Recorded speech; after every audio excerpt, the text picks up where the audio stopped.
Bismillahirrahmanirrahim. Assalamualaikum warahmatullahi wabarakatuh. Ya, terima kasih Bapak Ibu Guru yang telah bersedia menghadiri ruang Zoom meeting ini untuk kegiatan sosialisasi dari program calon guru penggerak berkaitan dengan modul 1.1 yang telah kami selesaikan di akhir bulan Desember kemarin 2021. Di sini saya mempunyai tugas untuk mensosialisasikan. Ya, sini masih nyambung Masih. Kita mulai lagi ya. Ya, kita lanjut ya. Apa yang sudah kita dapat dari program guru penggerak berkaitan dengan modul 1.1 yaitu tentang filosofi Ki Hajar Dewantara yang selama ini kita ternaungi atau kita di bawah filosofi beliau. Kemudian yang kedua adalah modul 1.4 itu berkaitan dengan kebiasaan positif yang berada di sekitar sekolahan kita. Oke. Mohon maaf apabila mengganggu kemerdekaan panjenengan sedanten di sela-sela letihnya kita berkegiatan pada hari ini. Ya, masih meluangkan waktu untuk menghadiri Zoom yang kita hadirkan di ruang ini. Saya mengucapkan banyak terima kasih dan mohon apabila mengganggu Bapak Ibu semua. Kita langsung lanjut saja. Izin share screen berkaitan dengan materi yang akan kita sampaikan pada hari ini. Nih, apakah sudah terlihat PowerPoint yang sudah saya berikan? Sudah. Oh iya. Selamat siang Pak Rifki. Bisa masih imut wajahnya? Pak Rifki, Bu Nur Ayu selamat datang. Iya, Pak. Oke, program yang pertama tentang aksi nyata modul 1.1 dan modul 1.4 berkaitan dengan filosofi pendidikan Ki Hajar Dewantara dan budaya positif di sekolahan. Oke. Yang pertama akan saya sampaikan berkaitan dengan alur konsep dari filosofi pendidikan Ki Hajar Dewantara tentang dasar-dasar pendidikan Ki Hajar Dewantara yang kita pelajari bersama dan sebagai naungan dinas terbesar kementerian kita di bawah pendidikan dan kebudayaan. Alur yang pertama, menurut konsep dari Ki Hajar Dewantara, pendidikan itu harusnya adalah menuntun. Di mana konsep itu sudah banyak kita kenal dengan filosofinya Ing Karso Sulodo, Ing Madio Mangun Karso dan Tuturi Handarani yang jadi simbol organisasi kita di pendidikan. Kemudian alur yang kedua dikuatkan dengan kekuatan kodrat yang dimiliki anak. Bahwasanya kekuatan kodrat itu terbagi atas dua, yaitu tentang kodrat bermain dan kodrat merdeka. Yang intinya akan kita padukan menjadi kolaborasi satu tentang pendidikan yang berpihak kepada anak atau siswa. Kemudian alur berikutnya adalah bukan tabula rasa. Nanti akan kita bahas apa yang dimaksud dengan apa bukan tabula rasa dan bagaimana nanti kita akan menyikapinya. Kita bahas pada slide untuk pemahaman bukan tabula rasa. Alur yang berikutnya tentang filosofi tadi yang kita berikan beberapa buku dari Ki Hajar Dewantara. Bahwasanya kita guru itu ibaratkan sebagai seorang petani dan anak didik kita, siswa kita itu adalah sebagai tanaman dan sekolahan kita itu adalah sekolah ladang untuk kita berkreasi dan berkolaborasi bersama.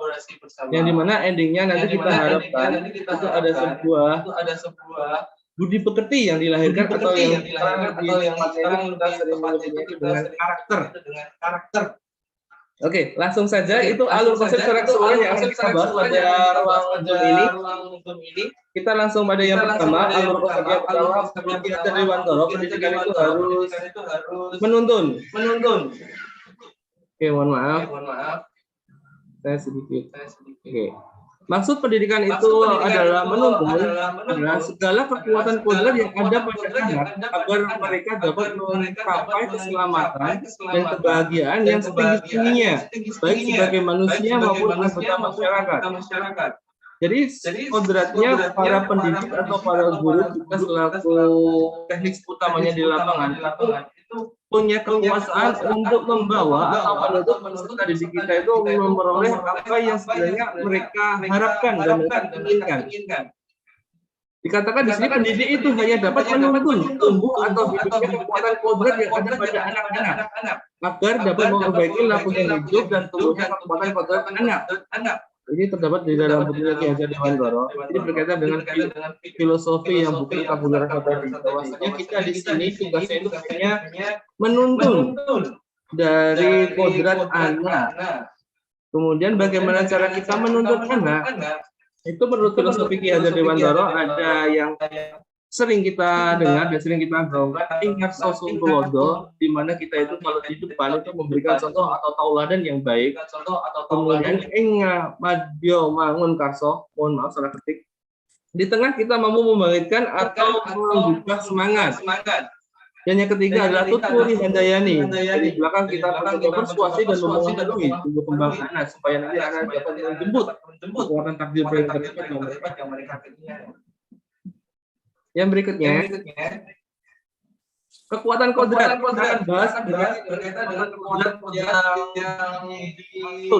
ada diri anak. Kekuatan kodrat yang pertama itu anak itu adalah kekuatan yang cukup dan merdeka. Manusia merdeka adalah manusia lahir atau batin tidak bergantung kepada orang lain, akan tetapi bersandar atas kekuatan dengan merdeka. Jadi kita akan menuntun tumbuh kembang anak itu supaya mereka itu dapat merdeka.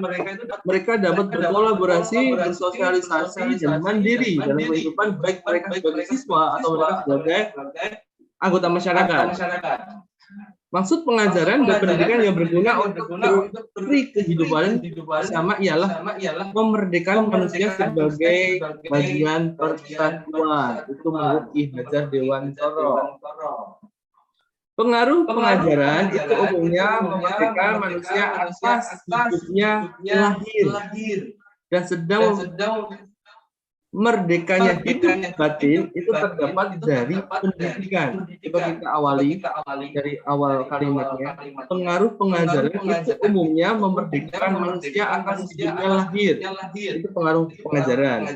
Kemudian sedang merdekanya batin itu terdapat pada pendidikan itu sendiri. Itu kodrat anak sebagai kemerdekaan yang mereka miliki. Kemudian kodrat yang kedua adalah bermain. Karena siswa pada dasarnya memiliki sebuah kodrat bermain. Bermain adalah salah satu kodrat anak. Pikiran, perasaan, kemanusiaan, tenaga, atau cipta, rasa, karsa, pekerti sudah ada pada diri anak. Permainan anak dapat menjadi dari pelajaran di sekolah. Atau sering kita sebut dengan play-based learning. Mohon maaf, apakah suara saya masih bisa didengar? Oke, terima kasih. Kita lanjut ya. Iya, Pak Nara masih semangat ya, Pak ya? Iya, mohon maaf Pak. Habis ini nanti kita ke warung bersama ini, Pak.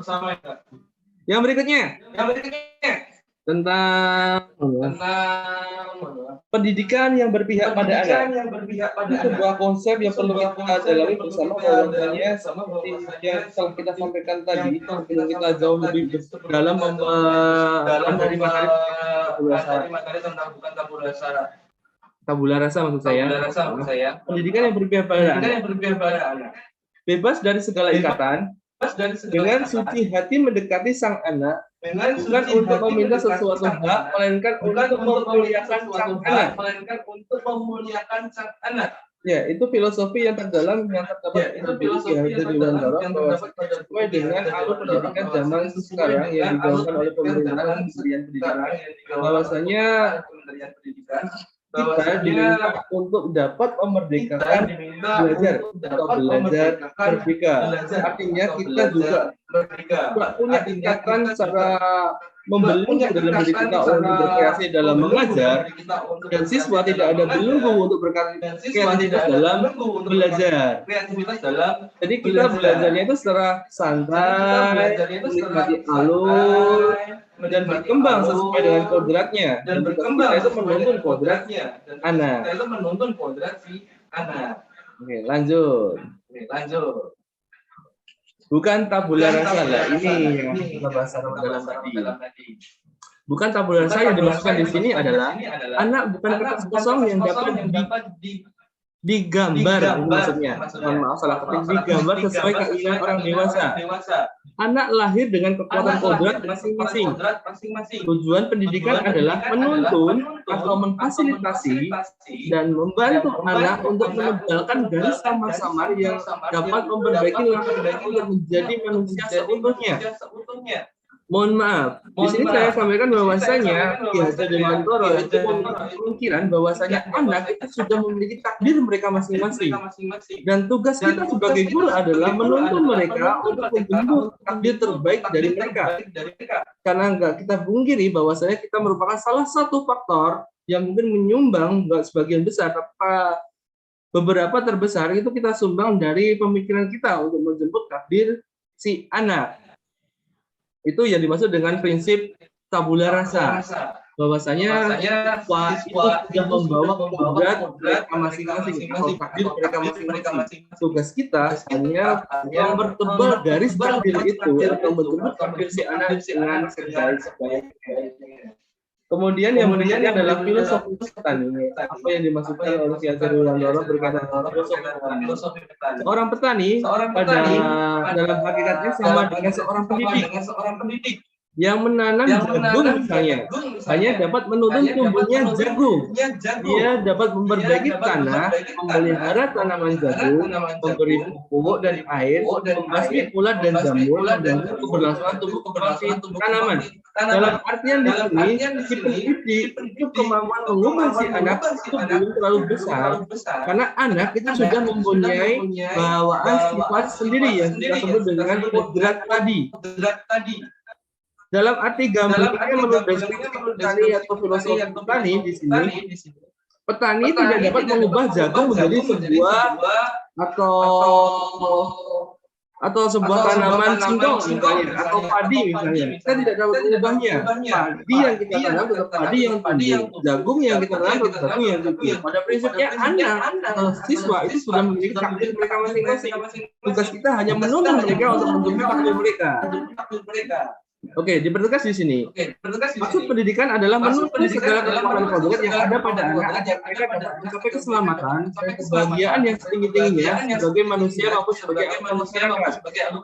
Kenapa di sini dikatakan dengan visi keselamatan dan kebahagiaan? Karena dahulu riwayatkan di beberapa literasi dari Ki Hajar Dewantara yang saya baca, itu setiap memulai pembukaan pembelajaran, Ki Hajar Dewantara itu selalu mengucapkan doa keselamatan dan kebahagiaan untuk semuanya. Kemudian kita adaptasi dalam proses calon guru penggerak ini untuk selalu kita gaungkan doa-doa.